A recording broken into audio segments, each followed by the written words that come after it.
first of all, thanks for having me again. The It's my approach pleasure, that sir. Donald Trump is going to have regarding Russia is there's no question historically in Trump's first term that there was a close bond between him and Russian President Vladimir Putin. The idea that Donald Trump is going to come in and solve the Russian question within 24 hours is highly unlikely. What I do believe that in his mind, and it also depends on what his foreign advisors and who he's counting on for foreign advice, uh, he's going to have to be looking at some sort of reality without selling out strategically either our NATO partners, especially, but also our alliances in the Baltics, our alliance with Ukraine. And it's going to be a very, very delicate line he has to walk without just kowtowing to Vladimir Putin, which is a fear amongst our allies. Sir, with the ongoing war in Gaza and Lebanon, how might Trump reframe U.S. involvement in the Middle East? And will he continue supporting Israel, as usual, of course, or shift his priorities this time for a change? Well, there's no question that Donald Trump has a close bond with Benjamin Netanyahu. In fact, I've stated several times that I think that part of the issue of the escalation in Gaza was basically enabled by the relationship that Netanyahu had with Trump during Trump's first term. He expanded into the West Bank, he expanded his presence into Gaza, and I think that kind of lit a fuse that was basically unrevocable. Let me be clear that, in large part, the response to and what has caused the Gaza question was the horrific offense of October 7th last year. But that being said, I think that President Joe Biden and his foreign affairs team, particularly Secretary Tony Blinken, has been very proactive in trying to find a quick solution to mitigate the humanitarian crisis and kind of limit the operation that's happening in Gaza. And now that it's expanded into Lebanon, now that there's a potential with a back and forth between Tehran and Tel Aviv, Donald Trump, I think, is going to almost enable Benjamin Netanyahu to do as he pleases, and with no advisors like Gallant there to kind of keep things in check, it's going to be a very Mr. Russell, interesting can I ask a question, please? Sure. Trump promised during his campaign that there's going to be de-escalation with regards to Lebanon and Gaza and what's happening in the Middle East. Are they just electoral promises, or does he have a viable plan? Well, from my viewpoint, I don't think Donald Trump has a viable plan regarding the Gaza question at all. And to think that he's going to be able to enable high-scale negotiations between now and when he's inaugurated in January is highly unlikely. The baseline here is that, Benjamin Netanyahu has been counting on Donald Trump to ascend back.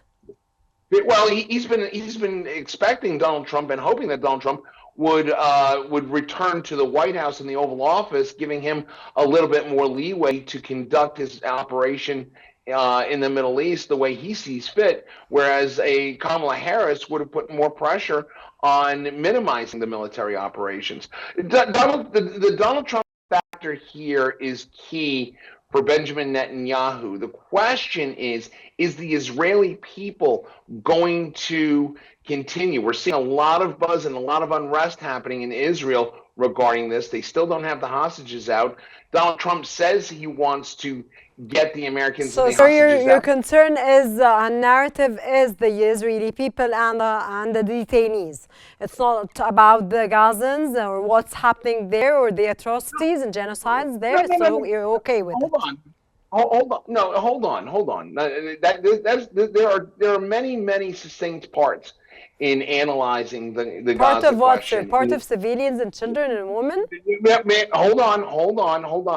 I don't want you putting words in my mouth on this.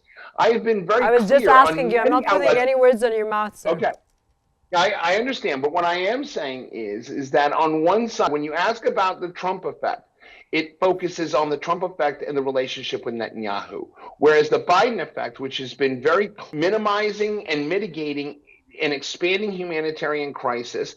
Tony Blinken and Secretary Austin and Jake Sullivan and the president himself has been very clear with Tel Aviv that they have to minimize and stop the killing of civilians and minimize the So impact you're with on the stop civilian of killing infrastructure. civilians, sir. You're not against it.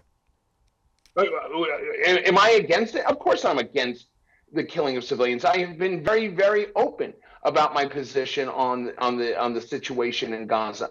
I have been very clear and continue to be clear that the continuation of any further death, the continuation of any escalation in the humanitarian crisis that is continuing in Gaza, in southern Lebanon, is absolutely is reprehensible and needs to be addressed and addressed immediately. That's a similar message that this administration, in the Biden administration, has been putting forward routinely in its dialogue with Tel Aviv.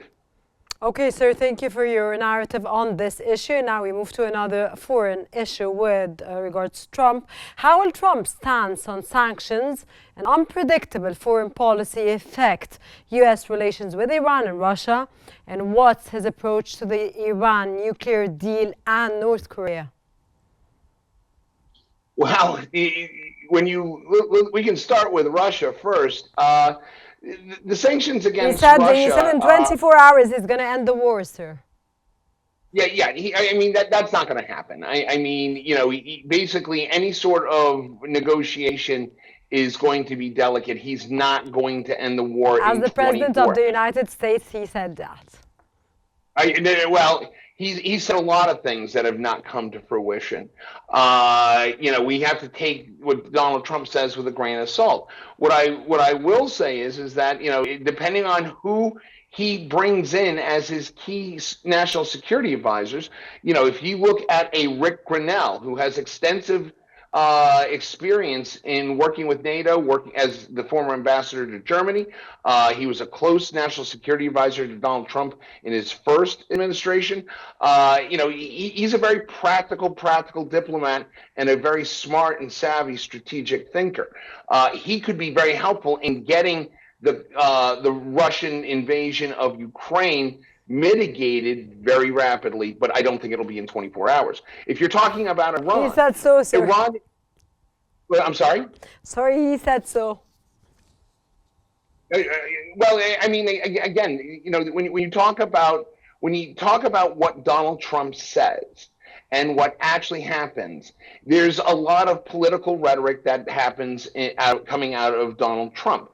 The reality is, how does this thing get ended in Ukraine, and how do we minimize the continued loss of life on both the Ukrainian and the needless loss of life of Russian soldiers? It's just insane.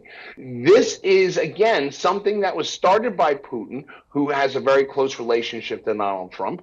And the reality is that our NATO partners get very nervous with that close relationship between the two, because that puts, possibly in the eyes of our NATO allies and our Eastern European leader friends, that puts them possibly at risk. This is not going to end in 24 hours, but I believe that there will be pressure on both sides to come to the negotiation table. Hopefully, sir. Sir, Trump has promised to bring the U.S.-China trade war back. How do you foresee this impacting not just the United States-China relations, but the broader globe? Talking about tariffs, and we start talking about a trade war with China.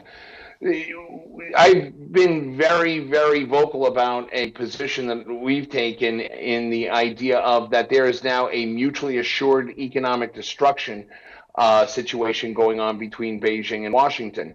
Not unlike the mutually assured destruction theory of the Cold War, which involved the Soviet Union and the United States, a global thermonuclear war.